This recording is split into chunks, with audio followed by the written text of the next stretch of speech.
both appealing for peace, or was he praying for peace? And the same applies to the carry-on drag. Yeah, that's a good question. So what do you have to say about that, guys?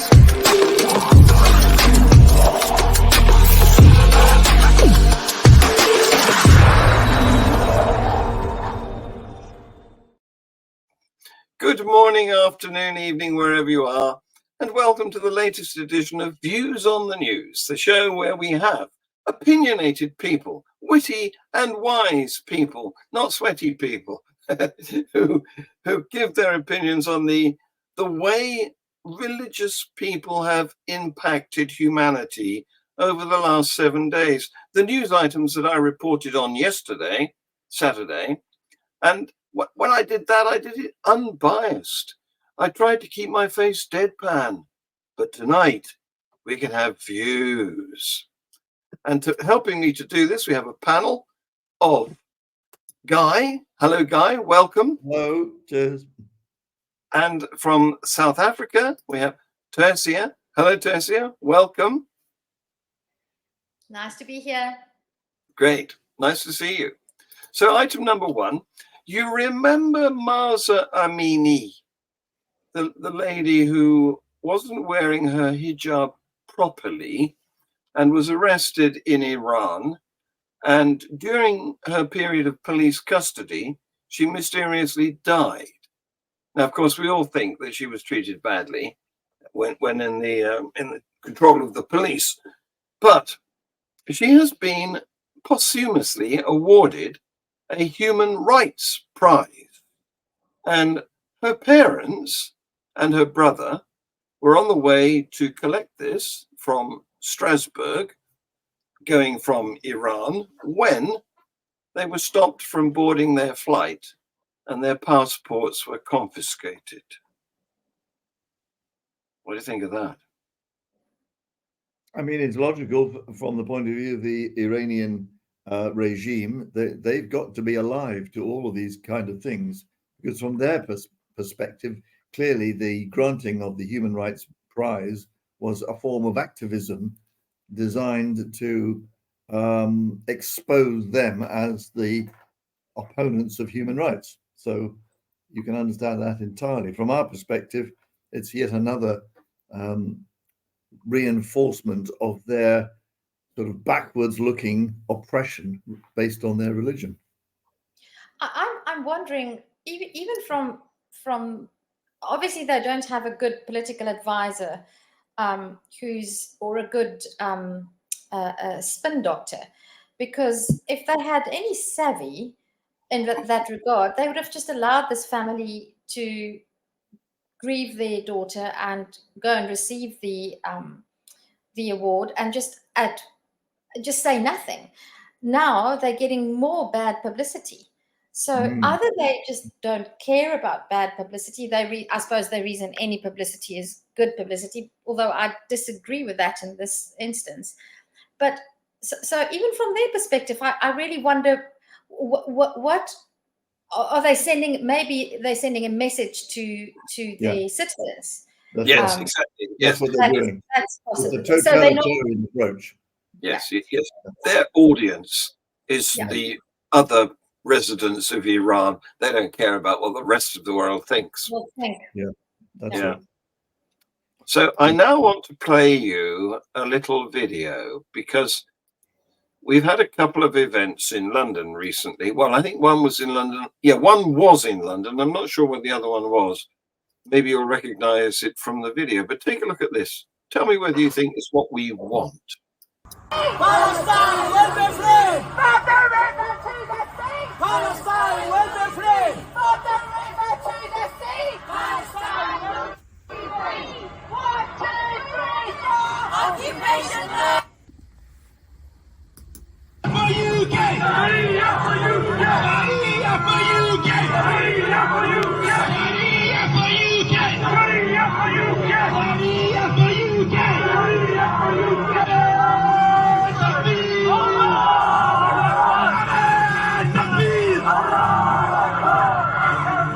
لا إله إلا الله محمد رسول رسول الله لا إله إلا الله محمد رسول الله. Bye bye. Bye bye. Bye bye. Sharia for UK. Sharia for UK. Sharia for UK. Sharia for UK. Sharia for UK. Sharia for UK.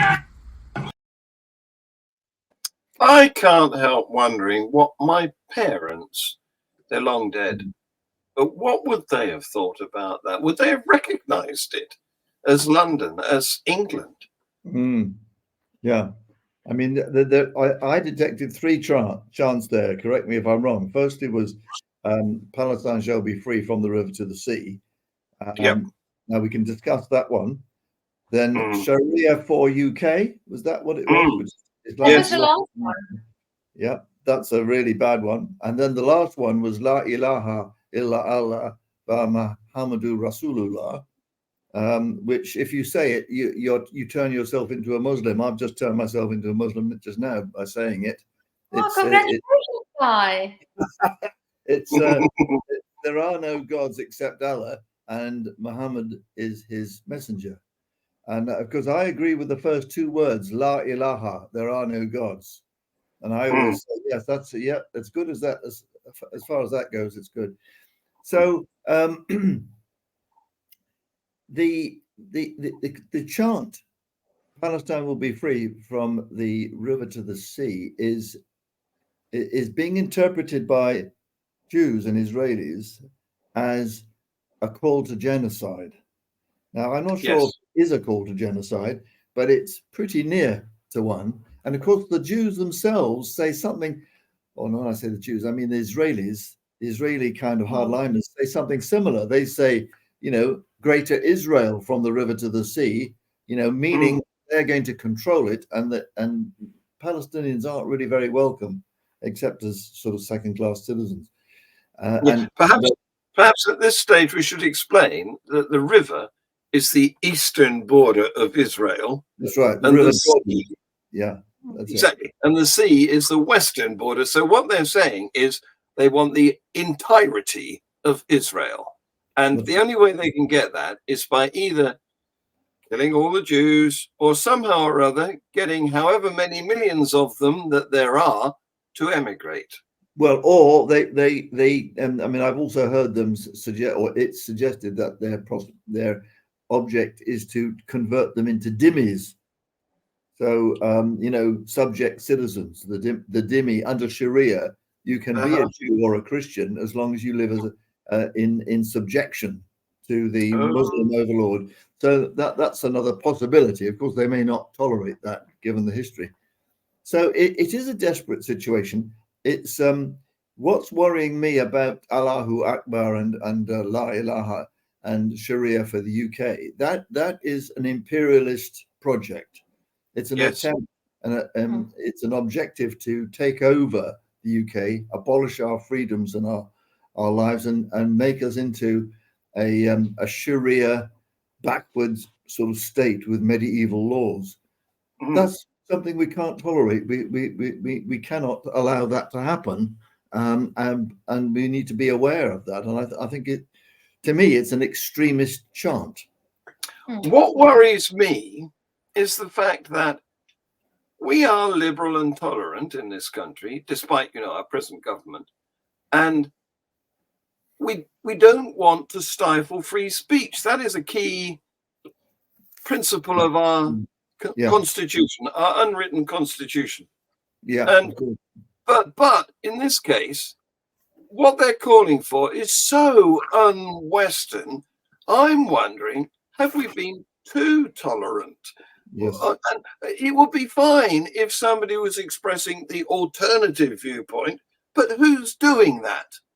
Well, we are now, but I mean, I do agree. I think the limits of tolerance is reached when you're faced with an ideology preaching intolerance and preaching totalitarian ideas, and we've got to kind of find some balls here to deal with it.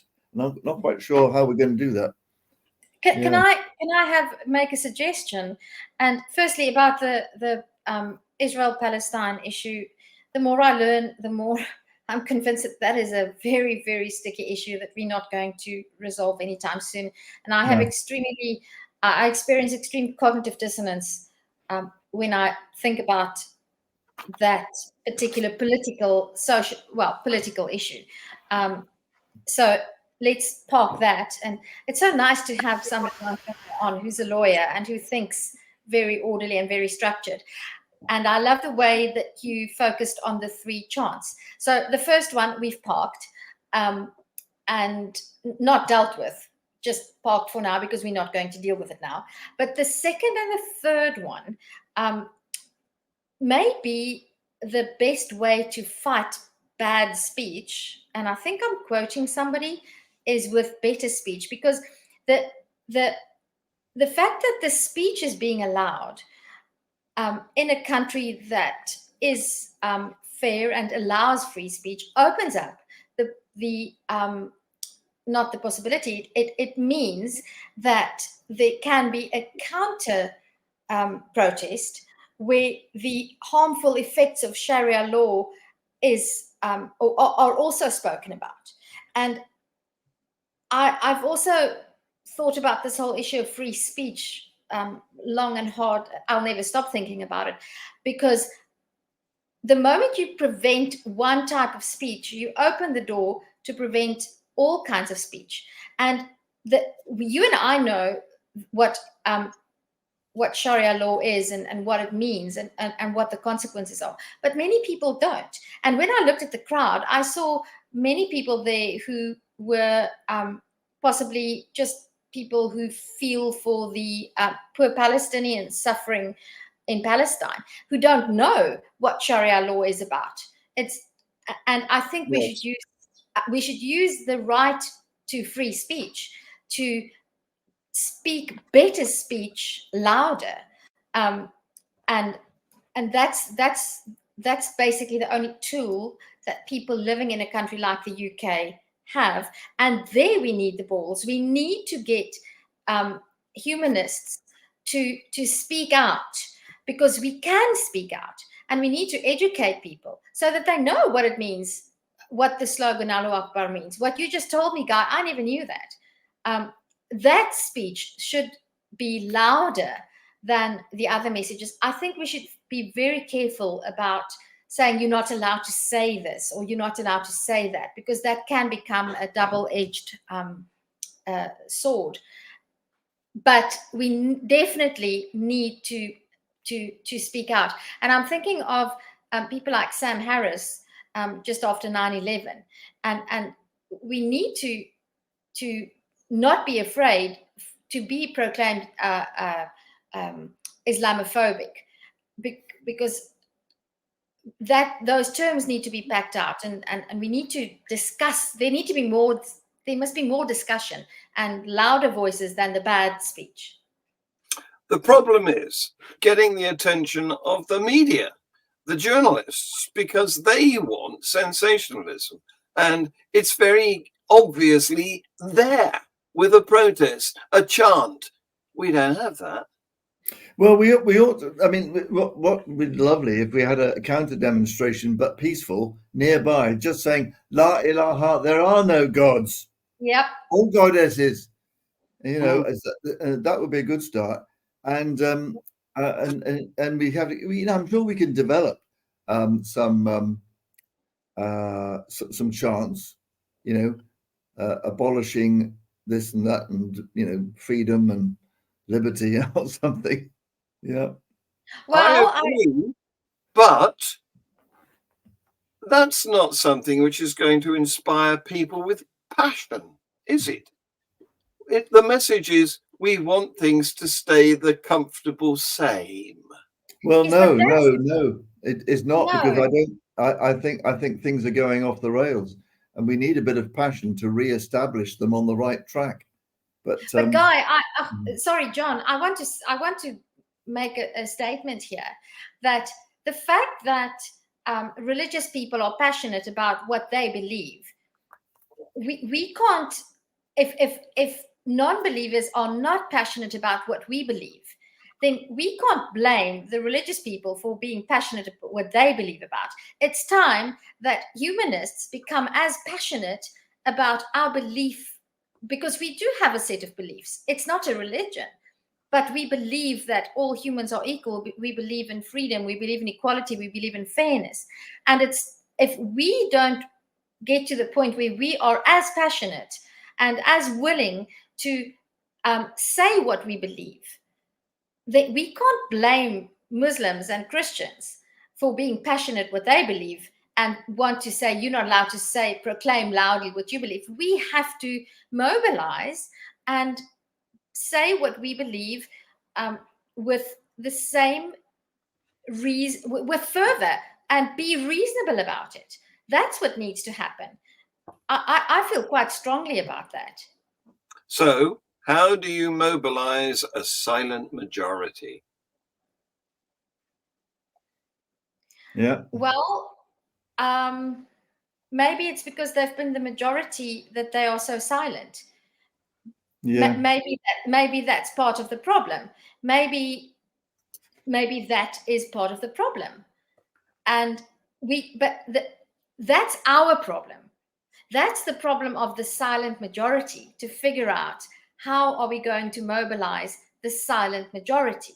That's not a consequence of free speech.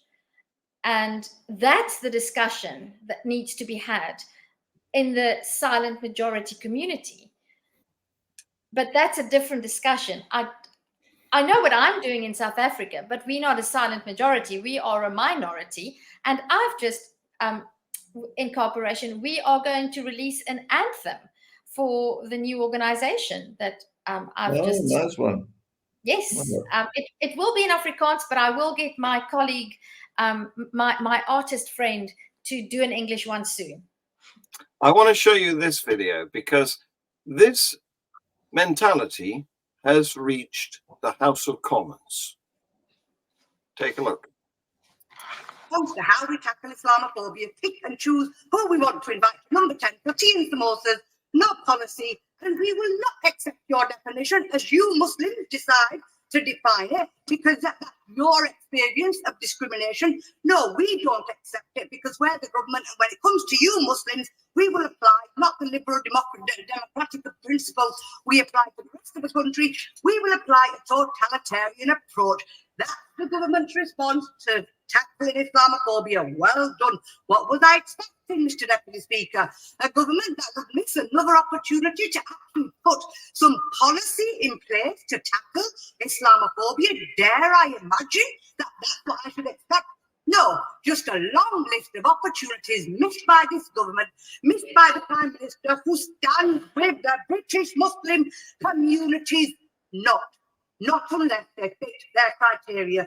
The truth is, Mr. Deputy Speaker, if it walks like a duck, it quacks like a duck, it swims like a duck, it's a duck. If it feels like gaslighting, if it sounds like gaslighting, as a Muslim, as a representative of Bradford, large Muslim constituencies, let me tell this government that is gaslighting. That is what we've had from the government benches today. And what a shame. What a shame that we didn't uphold the British values that bring us here. The British values of equality, the British values of fairness, the British values of justice, that we will treat people equally. That, no, you Muslims, let's treat you differently. We're not going to give you a definition. We don't want you to have a say of what it feels like to have Islamophobia. We'll just call it anti-Muslim hatred. And yes, the member was right in his comments that actually the Prime Minister, not just gaslighting, but if there is, he has created a hierarchy of racism. He doesn't treat Islamophobia as equal. And it disheartens me. I just wait for the next general election and let people vote with their feet and treat the party which stands for equality, justice and fairness, because it certainly ain't the Tories. So now what we have there is the member for what is commonly becoming called Bradfordistan. I've been there. Yeah, and sitting next to her was Afdal Khan, whom I know quite well, who's a member of the Muslim Jewish Forum in Greater Manchester. He's a Labour member, and I wouldn't have, you know, I mean, he's obviously he's obviously a man who believes in British values, but he's also a Muslim. So he's, you know, and I think this is the problem here. We've got Muslim MPs who are both who are playing an interesting game. They've got their feet in both camps. They have to represent and give voice to Muslim feelings, but they're also members of the Labour Party, and they're upholding, or they say they're upholding, you know, democratic values. And of course, the word Islamophobia, it should really now have been banished. And I hope she's picked up for using this word, which is a completely ambiguous word, which conflates legitimate criticism of Islam and Islamification, or attempts to bring in Sharia law on the one hand, and bigotry against individual Muslims on the other hand. There's two different ideas going on there. We need to be clear as to what we're talking about. Islamophobia is not a word that should be used. No, indeed. Well, Interesting times. indeed. Yeah. So, slightly leaving this topic, I want to show you another video, which it's Islam related, but it's about the nature of fundamental Islam. You may recognize that speaker. Why is Islam so hostile to joyful activities like singing and dancing? I don't know. It's like, to me, it's so shocking that women have beautiful voice. You know, I asked the same question to former president of Iran. I said that, why? You just give me an explanation that why singing is forbidden for women. Have you ever heard of a woman singing? And he said that, yes, I heard women cite in the Quran. I said, no, wait a minute, that's different. So that's a big bone of contention between the Western democracy and Sharia or Islam or fundamentalist Muslim. Yeah, I mean, we don't see it. We don't see it in Egypt. We don't see it in Turkey. You know, Egypt has got a vibrant singing community, as has Turkey, and I think other countries have. So it's only one interpretation. It's a more strict sort of interpretation, isn't it? Yeah. But it's strange, isn't it, that of the two religions, Christianity has always embraced music. Well, not all branches. No. We've got Puritans. We've had Puritans, haven't they? Okay. Excuse me. I know Calvin, John Calvin. Yes. He was. In fact, the congregation that I grew up in, after 1999, because I was already married, we wanted to have a Christmas service. And we wanted to bring somebody who could play there was a lady who could play the flute, and there were some kids who could play drums, and there was somebody who could play a trumpet. And we wanted them to accompany the Christmas carols. And the board of elders put their foot down. Nope, the only instrument allowed is the church organ and human voices. Yeah, no drums. I mean, that's interesting you should say that, because you know, I used to be a Quaker, and Quakers in the 17th century were similar. They were puritanical, but even now there are traces of that. I mean, you know, Quakers now are not like that. But also, when I went to the university that I went to, and I finished school in 1990, and I started my first year at varsity in 1992.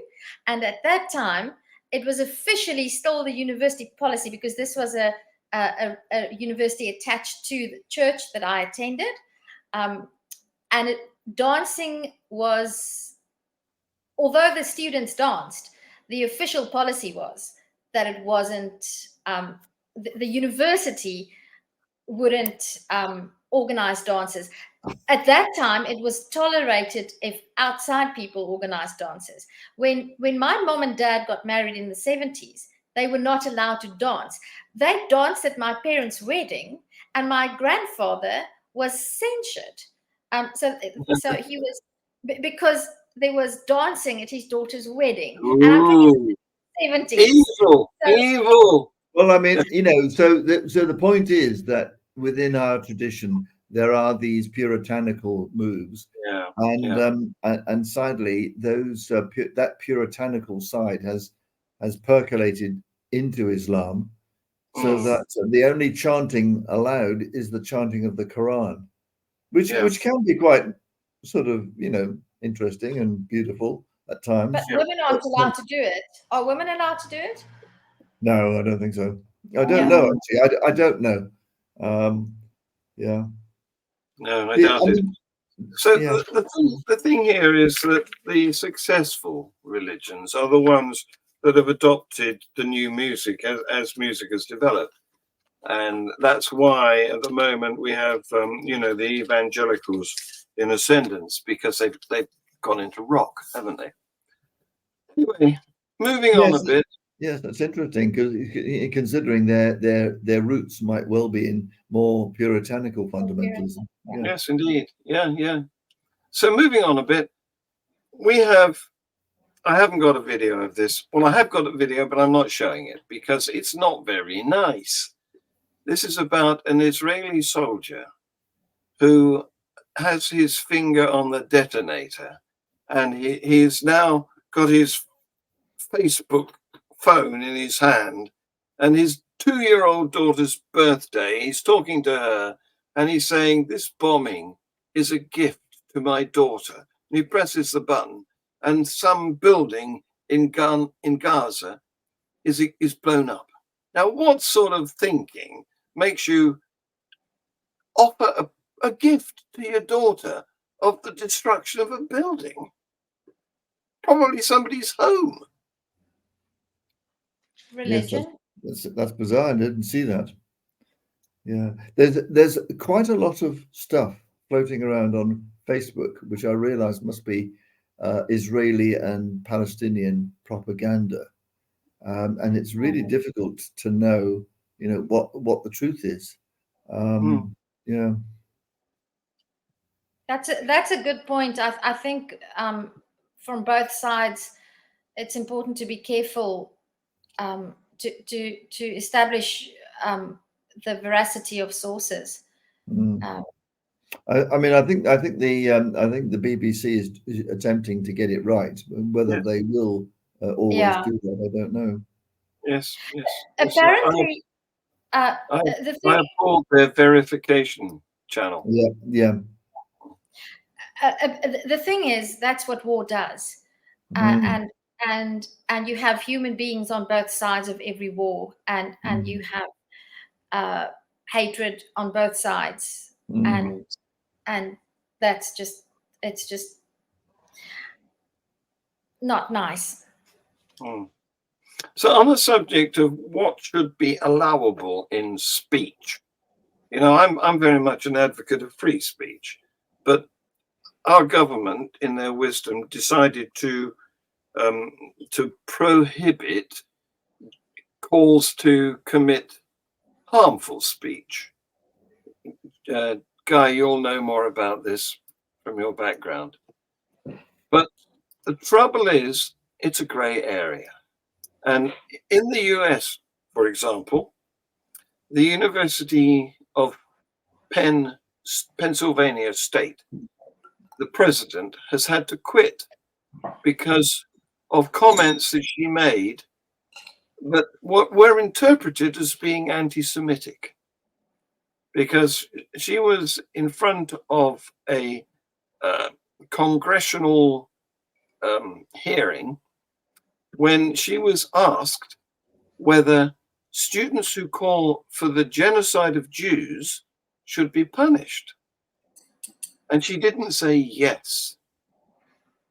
She said that it would depend on the context. And her university has the principle of free speech. And so your speech can be free, but your actions can't. So anybody who's incited by what is said, that's where the harm occurs, at the action level. That was her mentality when she was in this congressional hearing. But it was taken that she should resign because she didn't come out and say the genocide of Jews violates the university's code of conduct. What do you think of that? I mean, is this another reference to Palestine will be free from the river to the sea? Because I understand that has been taken as a call for the genocide of Jews.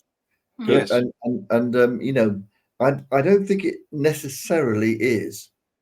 I could see, you know, it's possible technically for there to be a Palestinian state where Palestinians are free and the Jews are also living there freely.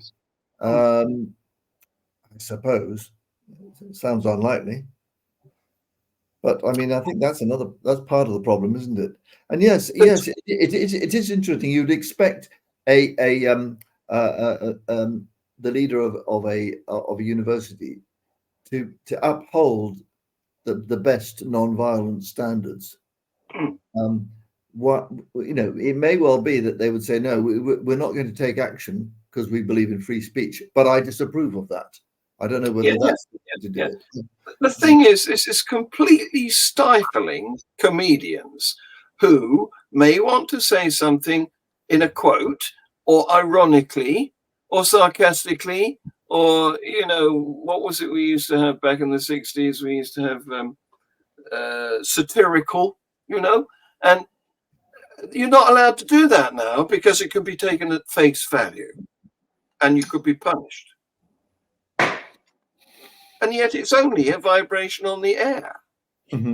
Well, it's a sticky issue. It's not straightforward. I'm afraid that context matters, and so in South Africa, Guy, you might be interested to look into this case if you can't sleep one morning or one night. There's the Economic Freedom Fighters is I don't know what's far right or far left political party, but Julius Malema is the leader, and they have a very favorite song, and the song is called "Kill the Farmer, Kill the Boer," and they sing and chant this song. It's extremely violent. That's just the title. I mean, it gets worse, and it's constantly a legal issue whether they're allowed to sing that song. And at one stage it was, so there was a case that is hate speech. And it went all the way up to the Constitutional Court. And I must confess that I'm now not sure what the latest ruling is. But that's an example that I live with in my country. And not only that, I am, because I'm white, although I don't farm, I'm Afrikaans, I'm white, and I'm a beneficiary of the apartheid system. Therefore, the chant "Kill the Farmer, Kill the Boer" applies to you directly to me. So, wow, it's this one cuts to the it gets close to home. Wow. And of course, Boer farmers have been killed, haven't they? In the thousands. Oh, really? And there's yes, literally I mean, hundreds are killed every year in what is called farm attacks. And there's a big debate in South Africa whether that is criminally motivated or whether it's genocide. There are those who see it as genocide of white people. I'm not sure what my stance is. I think each case should be taken on merit. There has been cases, though, or there have been cases where victims have been tortured, but I think it's never easy to split the two issues, because black people have also been killed on farms. Black farm workers have been killed alongside their white employers. So, but that's an issue. You might be interested to look up on it with your legal mind. I'd like to hear your opinion. You can just Google "kill the farmer, kill the boer." Okay, Well, on that, I think incitement to violence should be criminalized. okay. Well, now that may be the case, but do you know what? You know the British national anthem, don't you? The United Kingdom's national anthem. Yes, yeah. Well, that needs to be replaced. Oh, yeah. And you know, we commonly only sing the first verse. This is because, have you heard verse 6? Is that the one about the Scots? Yes. Lord, Have you heard? Lord, grant, yeah, Lord, go on. Lord grant the Marshal Wade, may by thy mighty aid victory bring. May he sedition hush, and like a torrent rush, rebellious Scots to crush. God save the King. Yeah. And I and mean- just on that note, I don't recall whether it's the Italian or the Turkish anthem, or is it even the French? Could it be?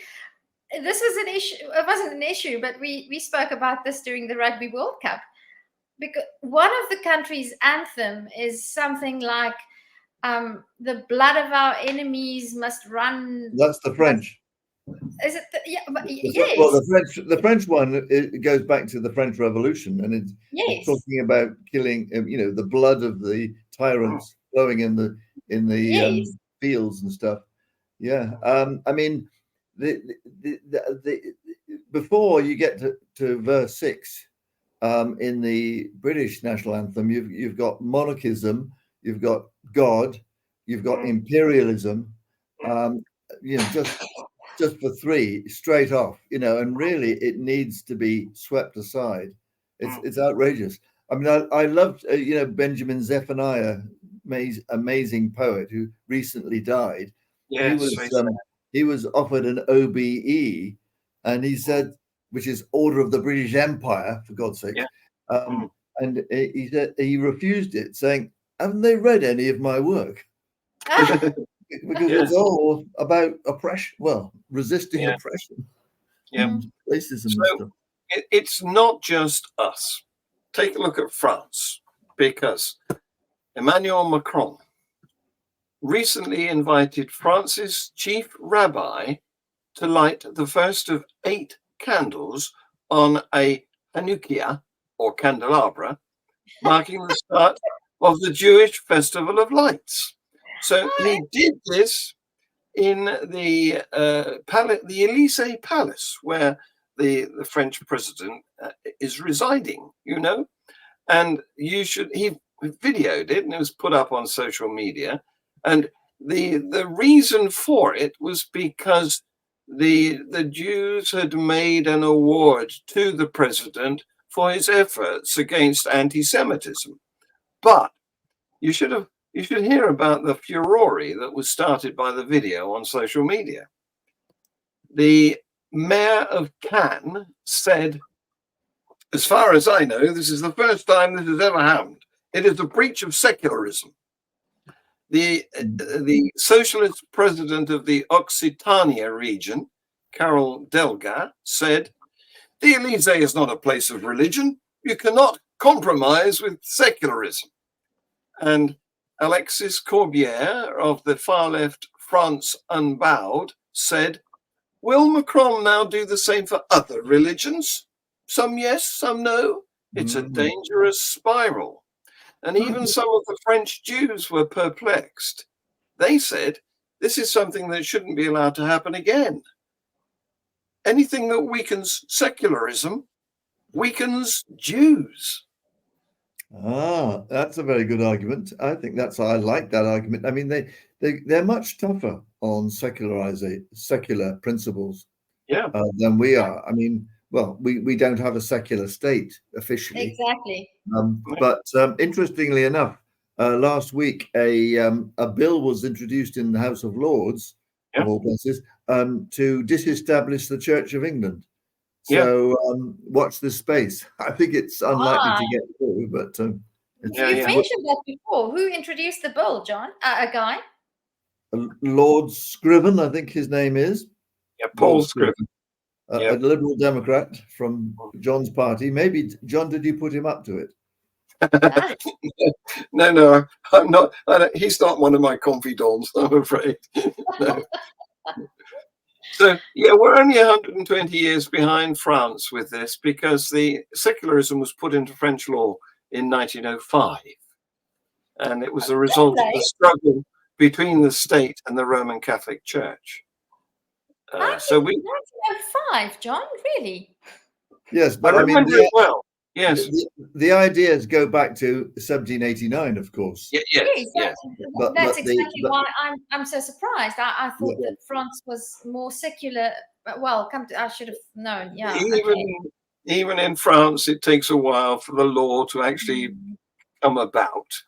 Yeah. I mean, the British government looked into the possibility of a Channel tunnel in about 1810. It'd be interesting. Okay. Yes. And it didn't get built for about 100 years. Yeah, well, that's engineering. I mean, engineering is a slow process. I'm married to one. Ask me. It took 30 years to find a wife. So, So staying in France, in Paris, you may remember that there was a teacher who got murdered in 2020. He was a history and no, I beg your pardon, that's a different item. But he showed some cartoons of Prophet Muhammad. It was in a class on freedom of expression. One of the children who supposedly was in that class reported to her father that this had happened, that the pictures, cartoons of the Prophet had been shown to the class.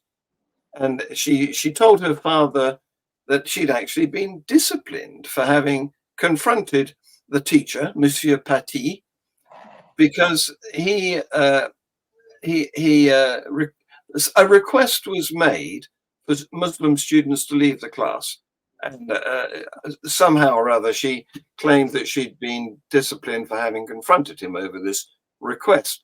In actuality, she'd not been there. She'd been playing hooky. She was absent from that class, but she told her father this lie, and he posted videos on social media calling for Monsieur Paty to be fired. And a Chechen immigrant saw these videos, traveled 50 miles to the school, and murdered the teacher, cutting off his head. In accordance with Sharia law. Exactly. Yes. He was he was a Muslim, and he was shot by the police at the scene of the crime. But now the trial that's going on is against the children, although they were children at the time, and so they're being prosecuted as complicit with this murder. Oh, Yeah, why are they complicit? I mean, obviously the girl might be, but they even pointed out when the Chechen refugee came, they said, "There he is." Oh, right. Well, that's it. Yeah. Especially if they knew that he wanted to kill the teacher. Yeah. Well, it'll be interesting to see what the result of that is. this is a terrible story. And being a teacher myself, who still stands in classrooms every day, it's and yeah. On the one hand, it shows how quickly something can spiral out of control, and children in particular, young people in particular, and old people too, don't think about the consequences. So this thing's probably spiraled out of control by this girl telling her father so that he not catch her that she was playing hooky, and suddenly you have 2 people dead, and a court case that ruins your life because one incident you were this is a terrible story. This is a very bad story for me to hear. Yeah. Yes, indeed. Yeah. Yes. Yeah. Yeah. It is. And for any teacher come to that. I'm an ex-teacher. Yeah. But well, I am too. But I only lasted a year before I saw the light. But the thing is that it is an example of the sort of extremism that we've been talking about actually pretty much throughout this evening's episode. And we are in a world where these things are happening, not just in France, but in England and elsewhere as well, on a pretty regular basis. And we have something called the Prevent program in the UK, which has had a lot of stick, but I think is probably helping in the UK to a certain extent. And of course, there's been a heightened security alert, but not officially, but unofficially in the UK because of the Gaza and Palestinian conflict, and it's inflaming extremists. And once they get inflamed, then they're liable to do something. And they don't wait for a judgment; they just act on allegations. Yes, and we've had terrorist bombings. We've had terrible one in Manchester only about 6 years ago, and then we had the 7th of July, my birthday, in London, and then obviously we've had others as well. Yes, yes, indeed. So staying with the UK, staying with London, in fact, there's a Christian church, the Universal Church of the Kingdom of God, and the pastor has been accused of reciting what they call strong prayers to rid a boy of a demon. And there was a BBC Panorama program about this because what he's trying to do is convert gays to become straight. And this is an issue that is also the subject of a bill from a Liberal Democrat member of the House of Lords, Baroness Lorelei Burt. So, and I think that I put on my Atheism UK hat. I think we should support her in the attempt to prohibit that bogus therapy of conversion from. Well, the government promised to do it, but they've just dragged their feet. Yes, that's right. It's typical of the government to do that, sadly. Yes, it was right back in the days of Prime Minister Cameron that they promised to do it. Nothing has happened since. Well, I can't help thinking that what we could do with in the UK, in England, is an English Parliament, because the Scottish Parliament and the Welsh Assembly get on with these things. Yes, yes. But in England, it's held up. It all gets blocked because they've got union matters to deal with. Yes, you're right. Okay. Well, go ahead, Guy. Yeah, well, the other thing I was going to say is that this smacks of the sort of attempt to exorcise, evil spirits, rather like Jeanette Winterson had experience of in her great book, Why Be Happy When You Could Be Normal? That's an amazing book. And we hear about these things happening, particularly among sort of Nigerian Christian groups, and we hear about it happening in places in Africa. And I'm wondering whether a law against gay conversion therapy would be strong enough to catch not just formal sort of therapy, so-called therapy courses, but also this kind of practice of attempting to exorcise gayness on the grounds that it's an evil spirit.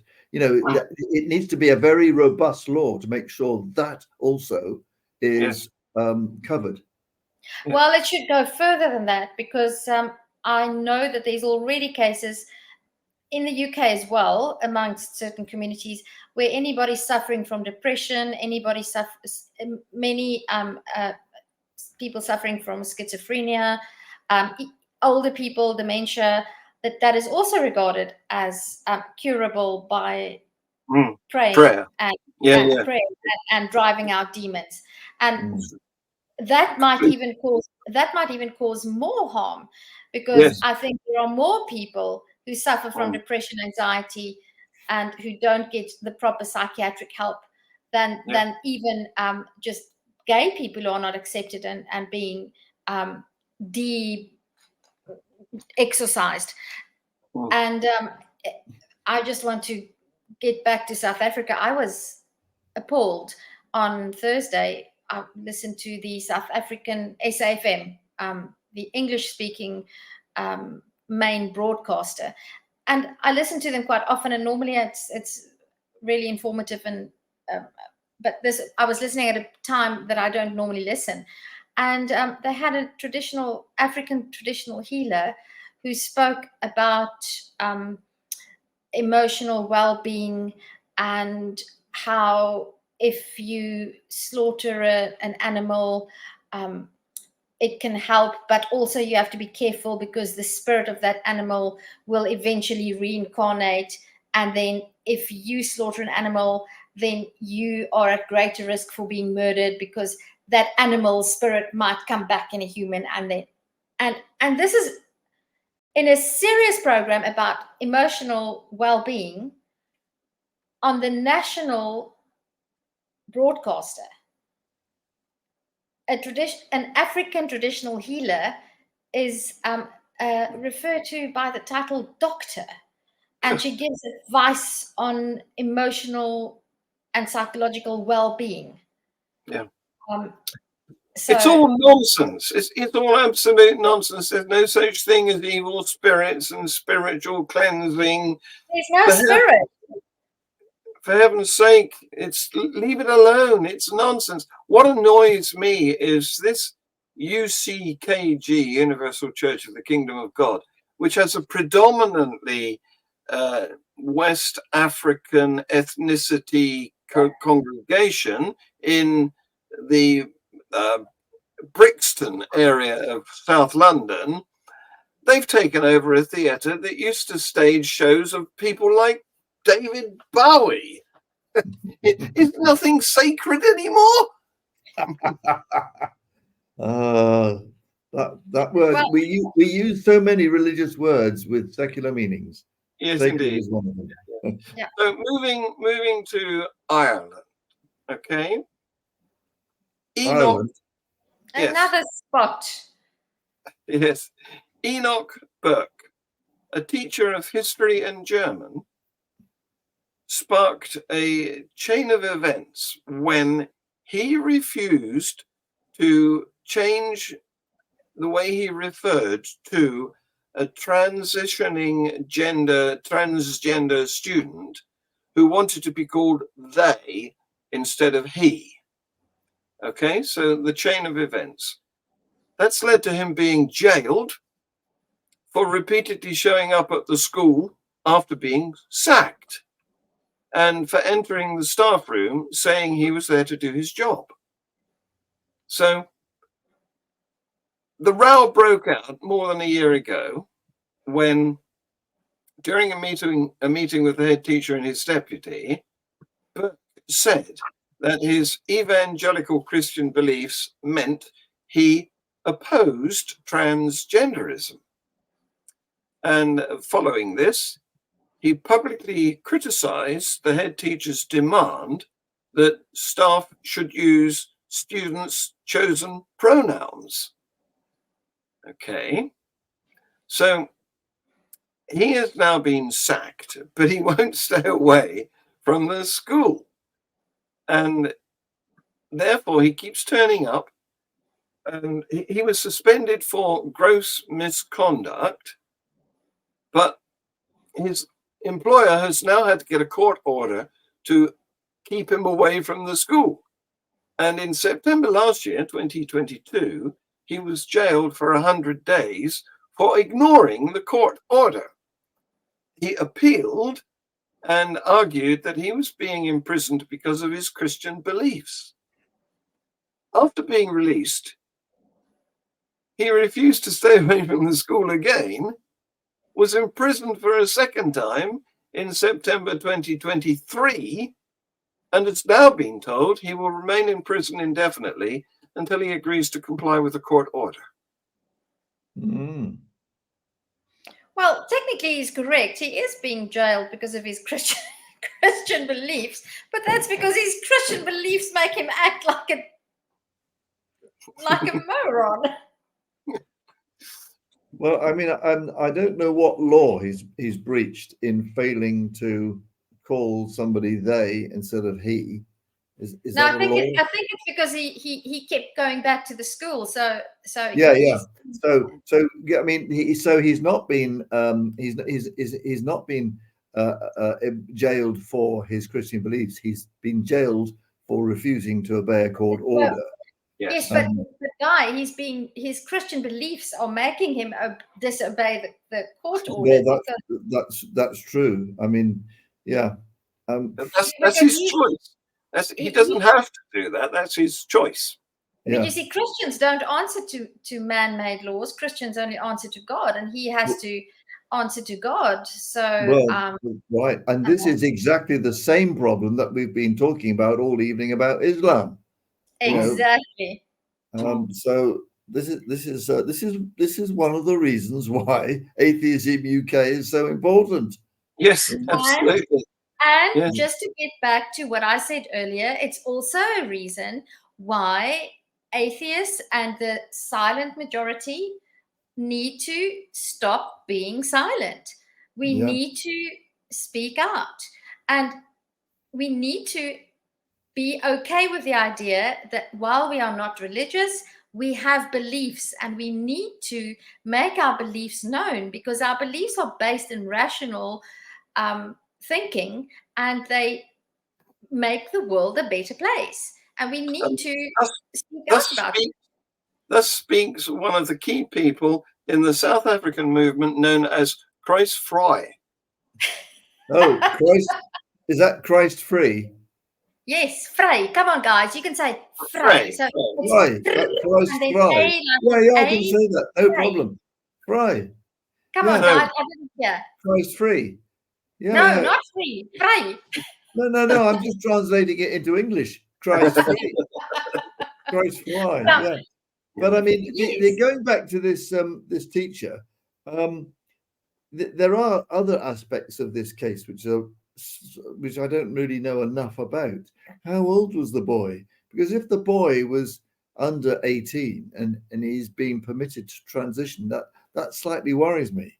That someone is enabled to transition, possibly making irreversible changes to their bodies at such a young age. I don't know how old he was. I know he was at secondary school. That's all I know. Yeah. But the other thing, the teacher is probably I wonder if he has any grounds to motivate that he was unfairly dismissed. Well, yeah. I mean, maybe he can argue that, because I'm surprised it's gross misconduct.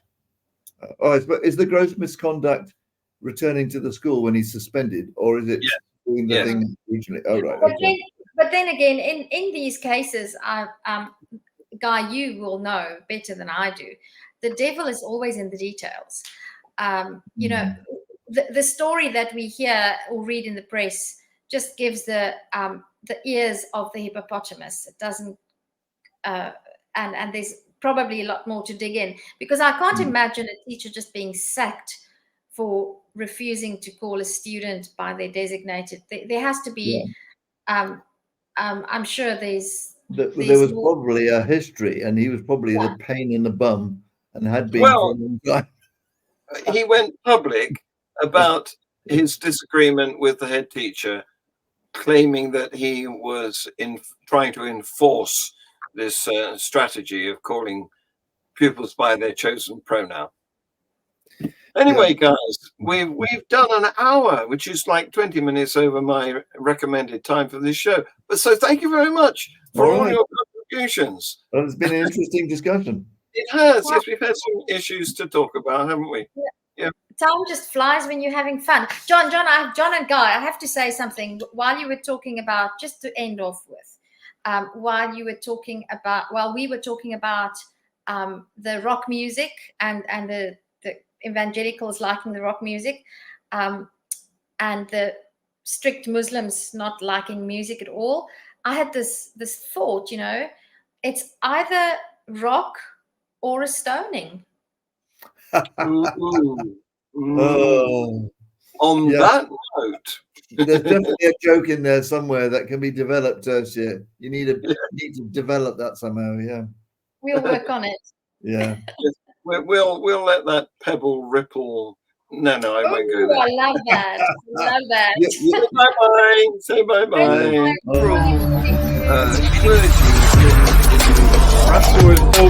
Was the Pope appealing for peace, or was he praying for peace?